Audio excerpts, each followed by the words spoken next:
The alarm did not wake me. The silence did. I was strapped into my seat aboard the Horizon Spear when the comms went dead, and for 3 full seconds nobody breathed. 3 seconds is a long time when you are waiting for the enemy to speak first. They never did. That was the moment I understood something had changed forever, and I was about to be part of it. My name is Ethan Marlowe, and 6 months ago I was nothing more than a cargo pilot running supply routes between orbital stations, tolerated by the Galactic Council the way you tolerate an insect in your house. Humans were never given weapons. Humans were never given seats at the table. We were given quotas, curfews, and the constant reminder that we were a young, unstable species who had not yet earned the right to exist among the stars as equals. The Valkyrie Compact called us feral. The Sen Aligned called us disposable labor.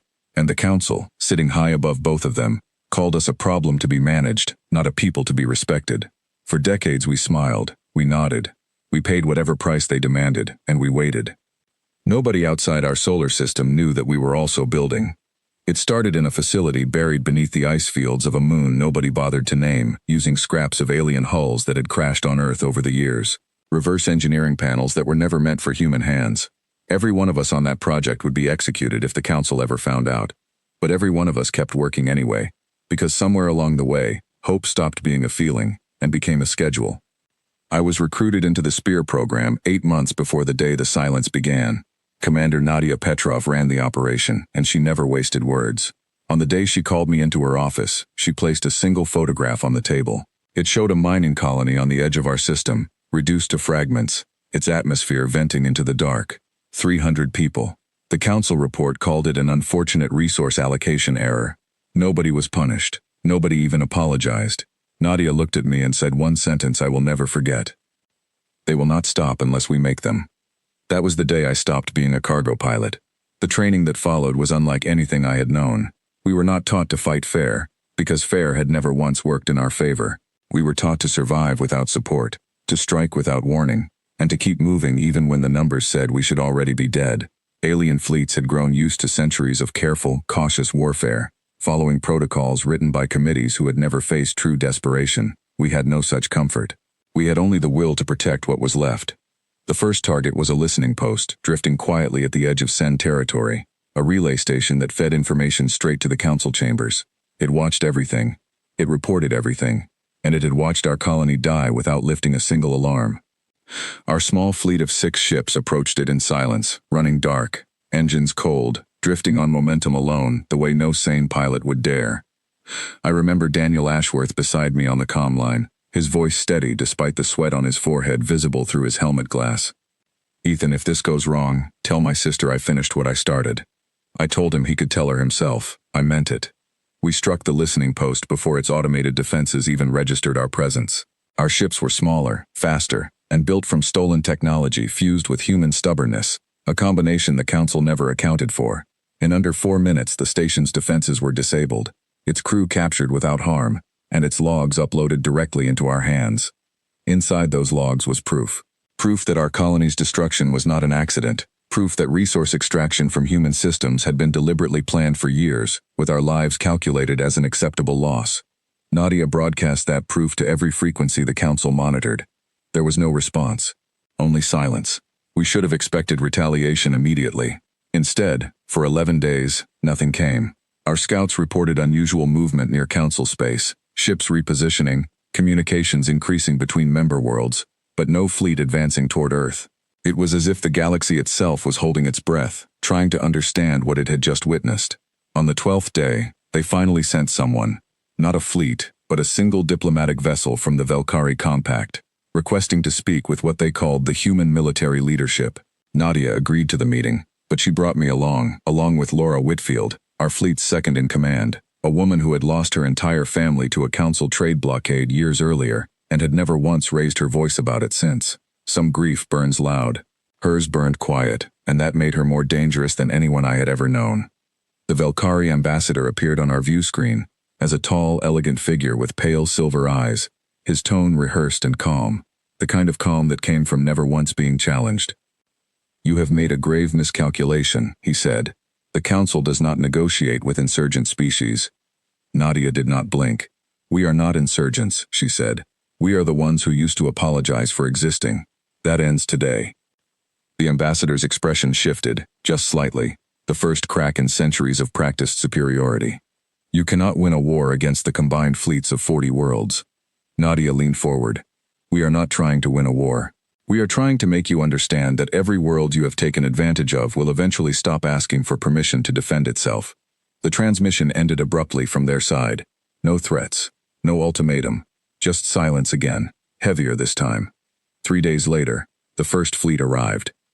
It was not the full might of the Council, not yet, but a punitive force meant to remind us of our place. 12 heavy cruisers under Sen-aligned command, moving toward Earth's outer defense line with the confidence of a species that had never lost a battle it considered beneath its effort.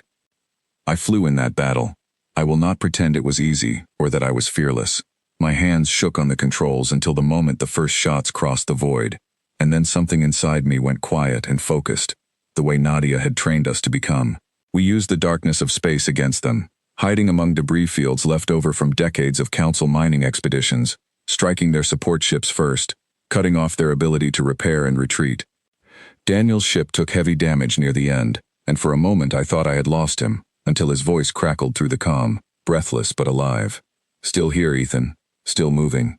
The battle lasted 6 hours. When it ended, only 4 of the 12 cruisers escaped, their crews reporting back to Council space with stories that no committee meeting could have prepared them for. Humans did not retreat when the odds turned against them. Humans did not surrender when logic said they should. Humans kept coming. That was the story that reached the Council chamber before we did. I later learned, through captured communications and testimony from prisoners we treated with more decency than they expected, exactly what happened inside that chamber on the day our victory was confirmed.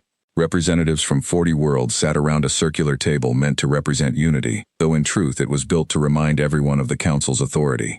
When the reports came in, one by one, delegates who had spent centuries speaking without hesitation found themselves with nothing left to say. The Sen-aligned delegate reportedly asked how a species denied basic technology for generations could fight with such precision. Nobody answered him, because the answer was uncomfortable. We had been forced to become resourceful because we were given no other choice.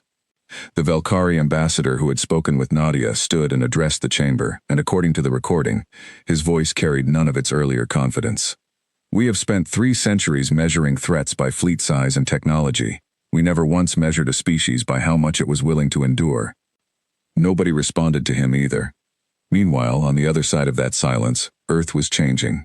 News of the battle spread through every colony and station we had, and for the first time in my life, I watched people stand a little taller in the corridors, speak a little louder in the markets, look toward the stars without flinching.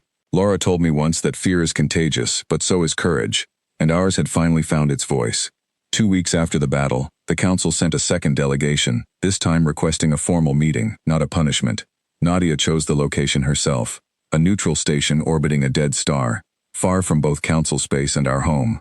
She brought only a small team, myself included, along with Grace Delaney, our lead engineer, whose reverse-engineered designs had made our victory possible in the first place. The meeting room was cold, built for species that did not require the same comforts we did, and I remember feeling every bit the outsider I had always been told I was. But this time it did not feel like weakness. It felt like leverage. The Council's lead representative, an older being from a species I had never encountered before, spoke first, his voice measured and careful. You have demonstrated capability we did not anticipate. The Council is prepared to discuss revised terms for humanity's status. Nadia did not smile, but I saw the corner of her mouth tighten with something close to satisfaction. We are not here to discuss revised terms, she said. We are here to discuss equal terms, or no terms at all. The representative studied her for a long moment before speaking again. You realize what you are asking. Full membership rights. Full technological access. Full protection under Council law. Yes, Nadia said. Exactly that. And if we refuse? Nadia's answer was calm, steady, and utterly without threat, which made it more unsettling than any warning could have been. Then we continue exactly as we have been. Except now, every world watching knows what happens when you push a desperate species too far for too long. The silence that followed lasted almost a full minute. I counted it, because counting felt safer than thinking about how much rested on the next words spoken in that room. The representative finally nodded, slowly, almost reluctantly. The Council will convene. A decision will be reached within one cycle. That cycle passed slower than any stretch of time I had ever endured. We returned to Earth to wait, and in that waiting, I finally allowed myself to grieve properly for the friends and family we had lost along the way. The colony that started this fight, the ones who never lived to see whether any of it mattered. Daniel found me on the observation deck one evening, staring out at the stars we had spent our whole lives being told did not belong to us. "Do you think they will actually change anything?" he asked. "I do not know," I said honestly, "but I know we are not the same people we were before this started, and I do not think we can go back to being quiet again, whatever they decide." He nodded, and for a while neither of us said anything else, because some silences are comfortable, unlike the ones that had haunted the council chamber. When the response finally arrived, it was not broadcast with ceremony or celebration. It came as a simple transmission, direct and unembellished, confirming that humanity would be granted full recognition as an independent, protected member species, with access to shared technology and a permanent seat within council proceedings. There were no apologies for the years of exploitation, no accountability offered for the colony that had been destroyed, or the countless smaller injustices that had shaped every human life under council rule. But there was, for the first time, acknowledgement, and more importantly, there was fear, quiet and lasting, buried beneath every polite word in that transmission. We had not won because we were stronger, we had won because we refused to stop, because every setback only sharpened our resolve instead of breaking it, and because the galaxy had built its entire understanding of power on the assumption that no species would ever choose defiance over survival when the odds were stacked so completely against them. They were wrong about us from the very beginning. I think about that day often, standing on the observation deck with Daniel, watching Earth turn slowly beneath us, blue and quiet and finally, truly ours to protect. Nadia once told me that courage is not the absence of fear, but the decision to keep moving despite it. And I understood then that this was exactly what our entire species had done. Together, without asking permission from anyone. The Galactic Council never spoke of that silence publicly again. They did not need to.